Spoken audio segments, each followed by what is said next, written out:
right, kutanga kwemwedzi uno watikutopinda August uyu. Because pese apa namhe ndakamira ndichifunga kuti munhu achangofunga wega kuti anofanira kubvisa chegumi. Iye zvinezvi ndada kutoziva kuti unomboita basa rei, unotambira chii, kana uri une bhizinesi unogona bhizinesi racho nechii, kutoziva kuti zvakamira sei. Everyone anofanira kubvisa chegumi chake. Kana uchiisa musina wakusika wako, you have your books, everything. Munhu ngaabvise chegumi chake. Otherwise hatina kwatisingaende. We can't get to the patosvika 6 years next year. Dimension rechechi inofanira kutochinja zvinotyisa. Takutofanira kutaura palevel kuti takutora zvekutenga mastands echechi, takutora zvimwe zvinhu, but tikada kusekererana panapa. Tingoti uya tingoti kuchechi aiwa ndida ngonamatirwa chete. Amai vangu vazodai, murume wangu chii, gumbo rangu. Hatakwatoenda. Saka nyaya idzi dzato serious. Kana tichitoshotorwa nevatendi zvitori nani kuti vamwe vanoexita zvavaexite, totangira ipapo. Saka izvezvi zvino munhu wese chegumi chake toda every month end tichitorekodha tiona kuti vanobvisa zvegumi vasingabvisi sei, vasingabvisi kana vasina zvavari kuita. The Bible is very clear. Takakupa vhesi nezuro, 1 Thessalonians 4:11. Everyone must work. Mind your own business and you must work. Zvokuti hatidi vana tigere vasina zvavari kuita panapa. Handizve takutenderana here kuti vabereki ndo zvatakutoita. Vasingadi tige tichizongotaurirana ipapo. Thank you. Mangwanani akanaka vana veTMM Mercy Miracle Ministries. Vanhu vari kutaura ndivo baba venyu. Mangwanani ano ndine nyaya yangu yakasimba. And I want everyone to be very attentive on this one.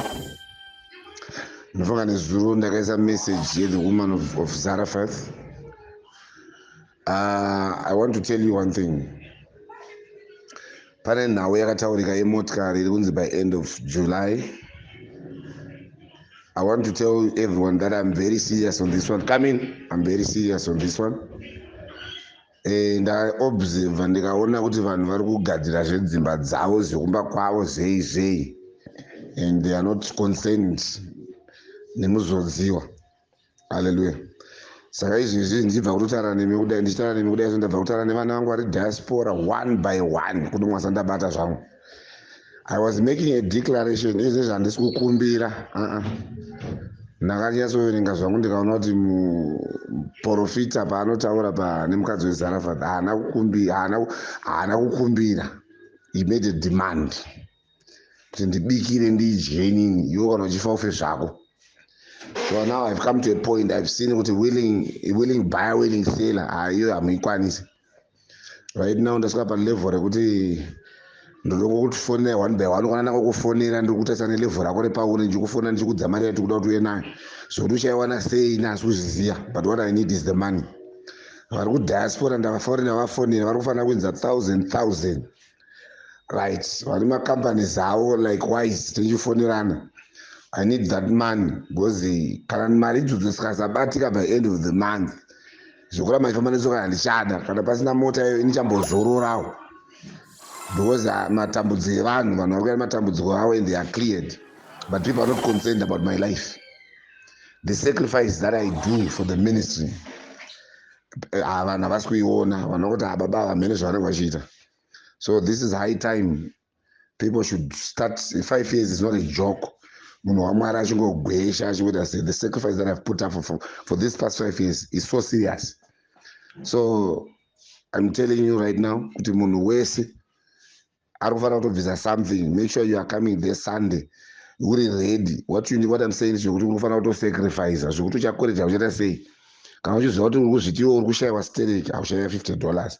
Kana kuti uri munhu anoenda kubasa haushaya $100. Kana uri munhu ane kambani haushaya $500, haushaya 1,000. Kana uri munhu anoitawo mabhinda okaka anoita haushaya something. Make sure you bring something starting from this Sunday to the end of the month. Vese vakapledge, bring your pledges. We are going to call one by one tichia kubvakachira kudzimba dzenyu tinzwa what is happening. I'm serious on this one.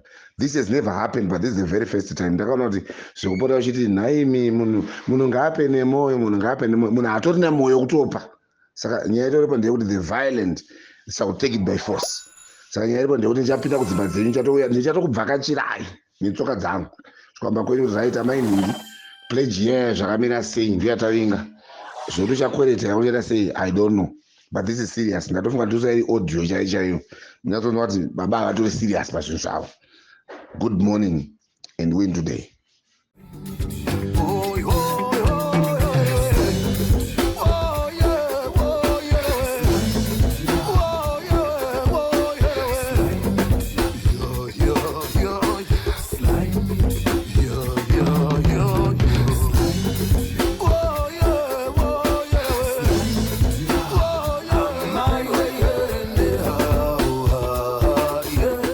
Sly Media TV, building bridges.